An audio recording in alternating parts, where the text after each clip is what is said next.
അസ്സാം വലൈക്കും വറഹമത്തല്ലാഹി വബർക്കാത്തു. ബിസ്മില്ലാ അൽഹംദുലില്ലാ വസ്സലാത്തു വസ്സലാമു അലാ റസൂലില്ല. ഏറെ പ്രിയം നിറഞ്ഞ പരിശുദ്ധ ഖുർആനിനെ പഠിക്കുന്ന ഈ ഒരു സംരംഭത്തിലെ ശ്രോതാക്കളെ, സഹോദരങ്ങളെ, സഹോദരിമാരെ, അള്ളാഹുവിനെ സൂക്ഷിച്ച് ജീവിക്കണമെന്ന് എന്നോടും നിങ്ങൾ ഓരോരുത്തരോടും ഒരു ദീനീ സദസ്സിൻ്റെ ആമുഖം എന്നോണം വളരെ ഗൗരവത്തിൽ ഓർമ്മപ്പെടുത്തുകയാണ്. കഴിഞ്ഞ ക്ലാസ്സിൽ ഇയ്യാക്ക നഅ്ബുദു വ ഇയ്യാക്ക നസ്തഈൻ എന്ന ആയത്തുമായി ബന്ധപ്പെട്ട് അതിൻ്റെ ആശയ വിശദീകരണമാണ് നമ്മൾ പഠിച്ചത്. ആയത്ത് എത്രത്തോളം നമ്മുടെ ജീവിതത്തിൽ തൗഹീദുമായി ബന്ധപ്പെട്ട് കിടക്കുന്നു എന്നും നമ്മുടെ ജീവിതത്തിൻ്റെ വിശ്വാസ രംഗത്ത് എത്രത്തോളം പ്രധാനപ്പെട്ട ആയത്താണ് എന്നുമാണ് നാം പഠിച്ചു കഴിഞ്ഞത്. അള്ളാഹു യഥാർത്ഥ തൗഹീദിൽ മരണം വരെ നമ്മെ എല്ലാവരെയും നിലനിർത്തുമാറാട്ടെ. അമ്പിയാക്കളെല്ലാം പ്രബോധനം ചെയ്തതിൻ്റെ കാതലായ ഒരു വശമാണ് ആയത്തിലുള്ളത്.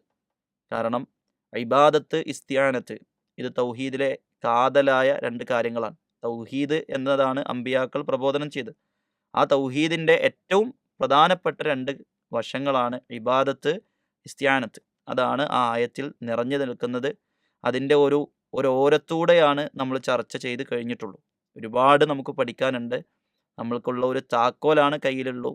അത് വെച്ച് ഇൻഷാ അല്ലാഹ് നിങ്ങളെല്ലാവരും, ഞാനും കൂടുതലായി ഈ രംഗത്ത് പഠിക്കണമെന്ന് തന്നെയാണ് ഓർമ്മപ്പെടുത്താനുള്ളത്. ഈ ഒരു 20 മിനിറ്റിൻ്റേതല്ലെങ്കിൽ 10-15 മിനിറ്റിൻ്റെ ക്ലാസ് കൊണ്ട് നമുക്ക് വിശദീകരണങ്ങൾ നൽകാൻ ഒരു പരിമിതിയുണ്ട്. അതുകൊണ്ട് കൂടുതലായി അമാനി തഫ്സീറിൽ മലയാളത്തിൽ തന്നെ വളരെ വ്യക്തമായി അദ്ദേഹം അതിലെന്ത് ചെയ്യുന്നുണ്ട്, കൃത്യമായി നമുക്ക് വിശദീകരിച്ചു തരുന്നുണ്ട്. അത് നമ്മൾ വായിക്കണം എന്നൊരു നസീഹത്ത് ഇൻഷാ അല്ലാഹ് ഉണ്ട്. അത് നിങ്ങളെല്ലാവരും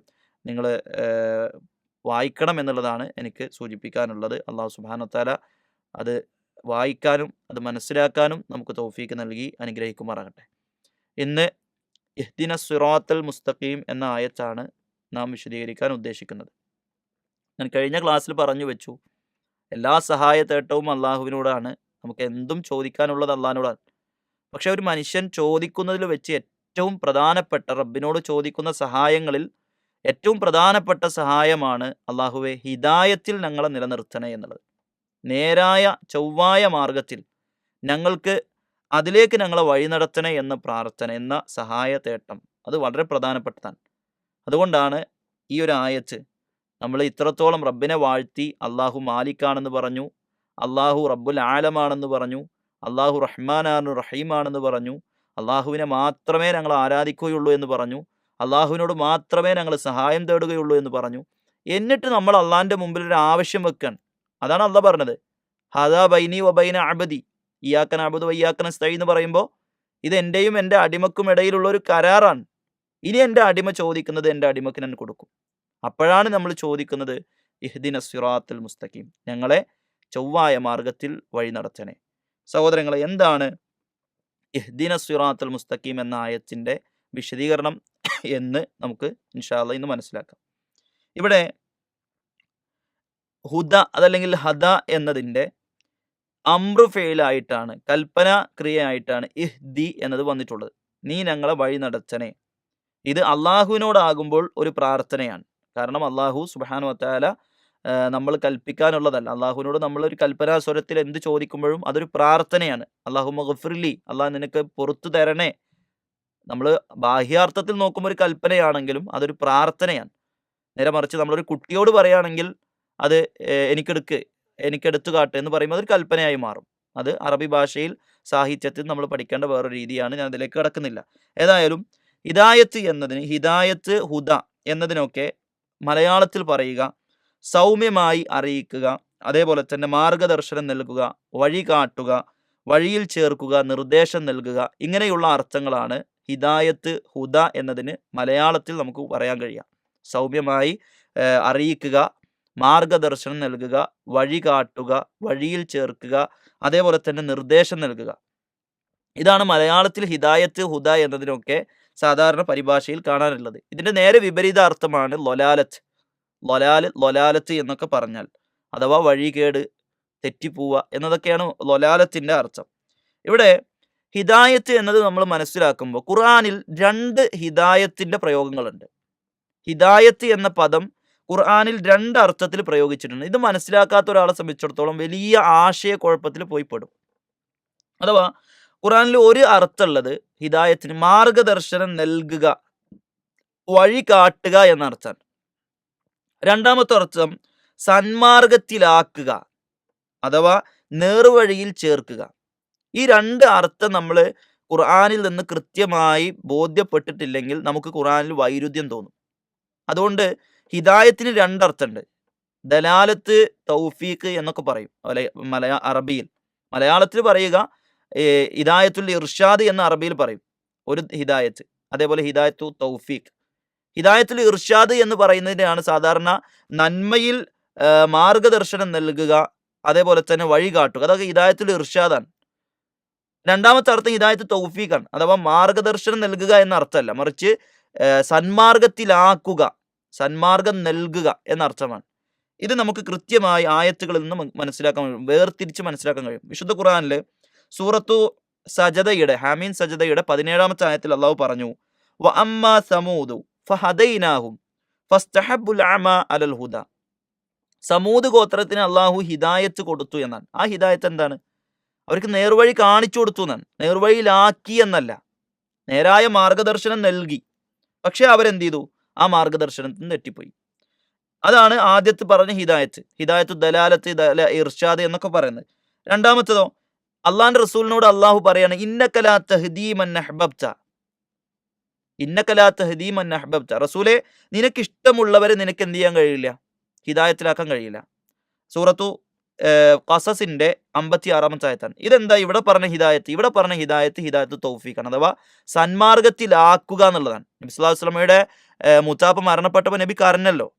നബി സ്വല്ലല്ലാഹു അലൈഹി വസല്ലം കരഞ്ഞല്ലോ, എൻ്റെ മുത്താപ്പ ദീനിലല്ലല്ലോ മരിച്ചത് എന്ന സങ്കടത്തിൽ. അപ്പൊ അള്ളാഹു സുബ്ഹാനഹു വ തആല പറയാൻ, നബിയെ, നിനക്ക് നീ ഉദ്ദേശിക്കുന്നവരെ എന്താക്കാൻ കഴിയില്ല? ഹിദായത്തിലാക്കാൻ കഴിയില്ല.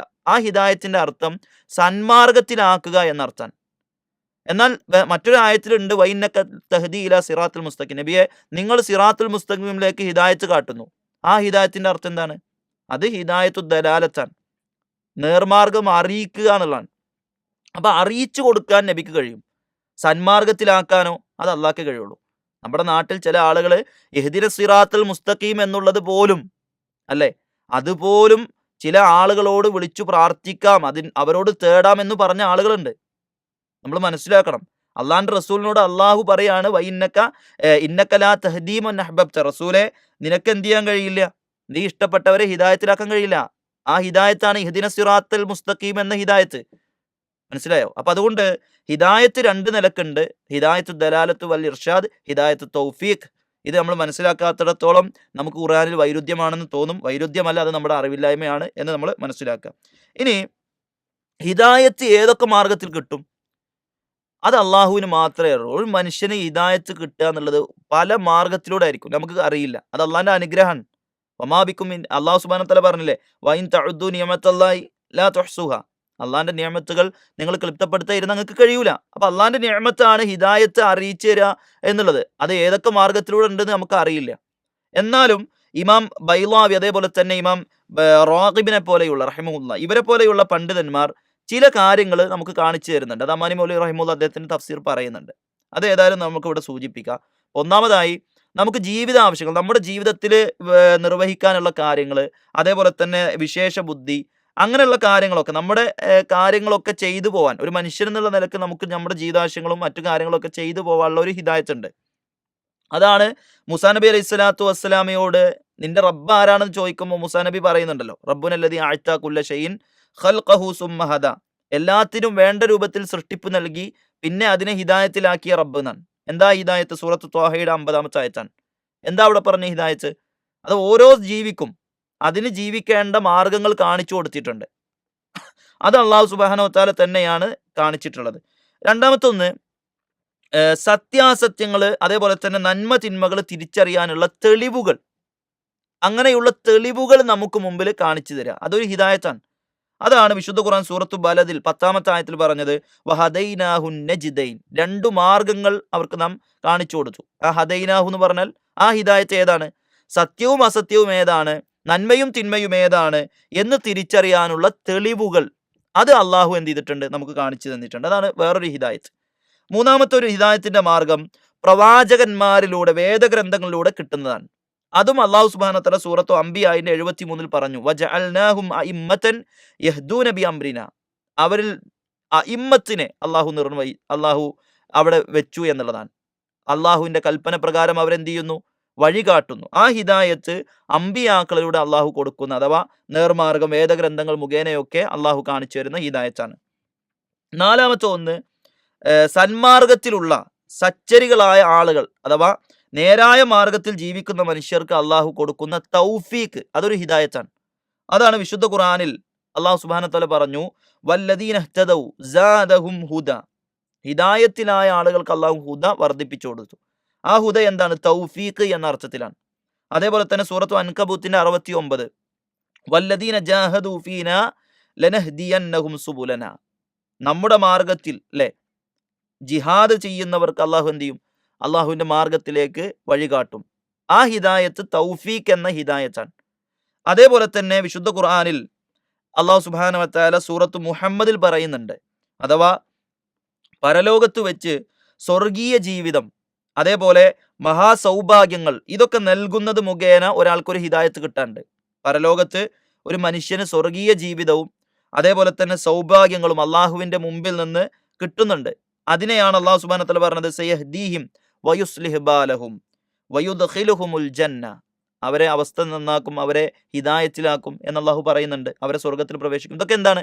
ഈ ഹിദായത്ത് പരലോകത്ത് സ്വർഗീയവാസികളായ ആളുകൾക്ക് അള്ളാഹു സുബ്ഹാനഹു വ തആല കൊടുക്കുന്ന അനുഗ്രഹങ്ങൾ, അങ്ങനെയുള്ളതിനാണ് പറയുന്നത്. ഇങ്ങനെ ഒരുപാട് ഹിദായത്തിന്റെ മാർഗങ്ങൾ പഠിപ്പിക്കുന്നുണ്ട്. ഏതായാലും നമ്മൾ ഇവിടെ മനസ്സിലാക്കാനുള്ളത്, അള്ളാഹു മാത്രമാണ് നമുക്ക് നേരായ വഴി കാണിച്ചു തരുള്ളൂ. അതുകൊണ്ട് ആ റബ്ബിനോട് നമ്മൾ എപ്പോഴും ഹിദായത്ത് ചോദിക്കണം. ഹിദായത്ത് വളരെ പ്രധാനമാണ്. നബി സല്ലല്ലാഹു അലൈഹി വസല്ലമയുടെ രാത്രി നമസ്കാരത്തിൽ പ്രവാചകൻ പ്രാർത്ഥിച്ചിരുന്ന പ്രാർത്ഥനയിൽ പോലും നമുക്ക് കാണാൻ കഴിയും, അല്ലാഹുവേ എനിക്ക് ഹിദായത്ത് തരണേ എന്നുള്ളത്. മഹാനായ റസൂലിന്റെ ഏറ്റവും കൂടുതൽ പ്രാർത്ഥന, യാ മുഖല്ലിബൽ ഖുലൂബ് സബ്ബിത്ത് ഖൽബി അലാ ദീനിക്കുന്നാണ്. അല്ലാഹ് എൻ്റെ മനസ്സിനെ ദീനിൽ ഉറപ്പിച്ച് നിർത്തണമെന്നാണ്. അനസ് റളിയല്ലാഹു അൻഹു റിപ്പോർട്ട് ചെയ്യുന്നു, ഉമ്മു സലമ റളിയല്ലാഹു അൻഹ പറയുന്നു, ഒരുപാട് സ്വഹാബികൾ പറയുന്നുണ്ട്, പ്രവാചകൻ കാന അക്സറു ദുആ റസൂലുള്ളാഹ്, റസൂലിന്റെ ഏറ്റവും കൂടുതലുള്ള പ്രാർത്ഥന യാ മുഖല്ലിബൽ ഖുലൂബ് എന്നുള്ളതാണ്. നോക്കൂ നിങ്ങൾ. അതുകൊണ്ട് യഥാർത്ഥ ഹിദായത്തിൽ ഉറച്ചു നിൽക്കുക എന്നത് വളരെ പരിശ്രമമുള്ള കാര്യമാണ്. അത് നമ്മൾ പ്രാർത്ഥിക്കണം. മഹാന്മാരെ പണ്ഡിതന്മാർ അവർ അവരുടെ ജീവിതത്തിൽ കരഞ്ഞിരുന്നു എന്നാണ്. കരയുന്ന സമയത്ത് കൂടെയുള്ള ആളുകൾ ചോദിച്ചിരുന്നു, എന്തിനാ നിങ്ങൾ കരയുന്നത്? അപ്പൊ അവർ പറഞ്ഞു എന്നാണ്, അള്ളാഹു ഹിദായത്ത് നഷ്ടപ്പെടുത്തോ എന്ന് ഭയന്നുകൊണ്ടാണ് ഞങ്ങൾ കരയുന്നതാണ്. നോക്കൂ നിങ്ങൾ. അതുകൊണ്ട് നമ്മുടെ തൗഹീദ് ആദർശം മുറുകെ പിടിച്ച് ജീവിക്കാൻ പറ്റുക എന്നത് വലിയ തൗഫീഖാണ്. അതുകൊണ്ട് നമ്മളെല്ലാവരും ആ റബ്ബിനോട് അതിനുവേണ്ടി പ്രാർത്ഥിക്കണം. ഏത് സമയവും അള്ളാഹുവിനോട് ഹിദായത്ത് നിലനിർത്തി തരാൻ വേണ്ടി നമ്മൾ പ്രാർത്ഥിക്കണം. അതാണ് ഹിദായത്തുമായി ബന്ധപ്പെട്ട ഒരു ചുരുക്കം. ഇൻഷാ അള്ളാഹ് ഇനി അടുത്തൊരു ക്ലാസ്സിൽ സിറാത്തുൽ മുസ്തഖീം എന്താണെന്നുള്ളത് ഇൻഷാ അള്ളാഹ് നമുക്ക് വിശദീകരിക്കാം. അള്ളാഹു കൂടുതലായി പഠിക്കുവാനും മനസ്സിലാക്കുവാനും അള്ളാഹുവിൻ്റെ ഖുർആനിൻ്റെ ഓരോ കലാമിനെയും വ്യക്തമായി വിശദീകരണങ്ങൾ വായിച്ച് മനസ്സിലാക്കാനും കേട്ടുകൊണ്ട് ഉൾക്കൊള്ളാനും അള്ളാഹു തൗഫീഖ് ചെയ്യട്ടെ. വാഖിറു ദഅവാന അനിൽ ഹംദുലില്ലാഹി റബ്ബിൽ ആലമീൻ. വസ്സലാമു അലൈക്കും വറഹ്മത്തുള്ളാഹി വബറകാതുഹു.